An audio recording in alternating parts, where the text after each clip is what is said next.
Alright, so I know I'm a bit late to the party with this, but since the release of Lethal Company there's been a new interest in games that for one have you and a bunch of mates going to the face of certain death for a measly paycheck, and games with simple mechanics. Now I haven't actually had a game of Lethal Company yet, but thanks to the YouTube algorithm these past few weeks I think content warning should suffice nicely. In fact, even the development for this game is rather interesting. Although it did not feature a furry who was subsequently made a millionaire, on the Steam page the devs are listed by name. The publisher is Landfall Games, who have had success with all sorts of wacky games in the past, such as Totally Accurate Battle Simulator, Stick Fight, Cluster Truck, you get the idea. All semi-indie titles that have become popular, but more importantly having a definitively simple premise. Content warning also features this, as you are limited to 4 people in the lobby in the base game, though it can be modded otherwise, and only receive 1 camera per round, which of course causes some aggressive debates. Sister, dat microfoon mee zitten. Wees net weer voor een. Essentially, you have 3 days to get past a certain threshold. This is good because it stops you from soft-locking the game and rises the stakes a tad. You get paid per video and views, so if you make it more rounds, you have a higher goal, but also better payouts, which in turn you can use to get all sorts of wacky props. Why would you want these? Well, because the crowning feature of this game, and this is absolutely genius of the devs to include, the camera actually really functions and records all the proximity voice chat and actions, which is another feature that causes some great situations.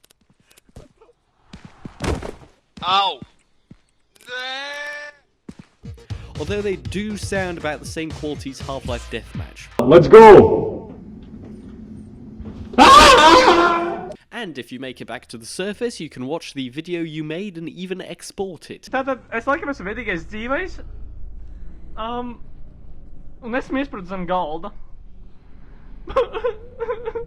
Which instantly gives you a gameplay incentive to not just want to get back in one piece, but also gives an interesting risk and reward dilemma to players, as capturing more will wear out the tape, but gets views, whereas playing it safe means you, for someone from your crew, might get back in one piece.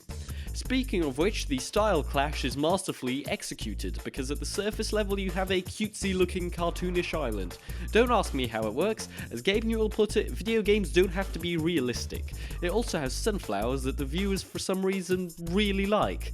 The existence of viewers does imply other civilization though, so it's not all doom and gloom. There's a bit of customization options here for some diversity, but this sunny cute little island is beautifully contrasted by the industrial brutalist architecture and machinery of the so-called ancient world.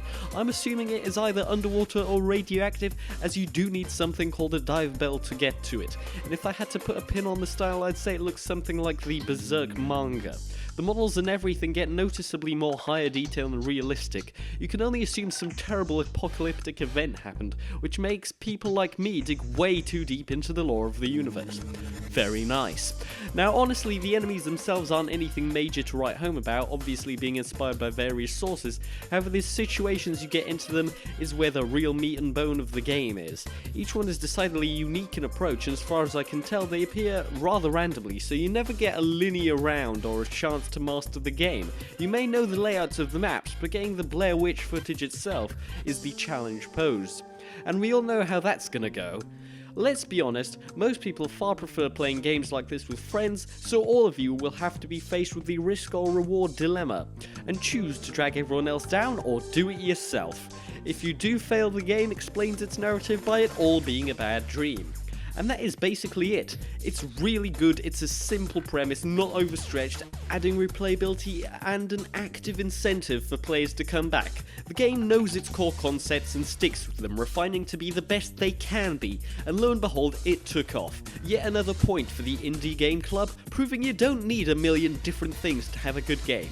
Now don't get me wrong, I like games like that, but if you strip a game to the essentials and have a great base to build on, it packs a lot more punch. And that's what I really like about this simplistic style of game design. So hopefully we'll be seeing another indie game bloom in the coming times. Not bad considering most are priced around the same as a single lunch at a bistro.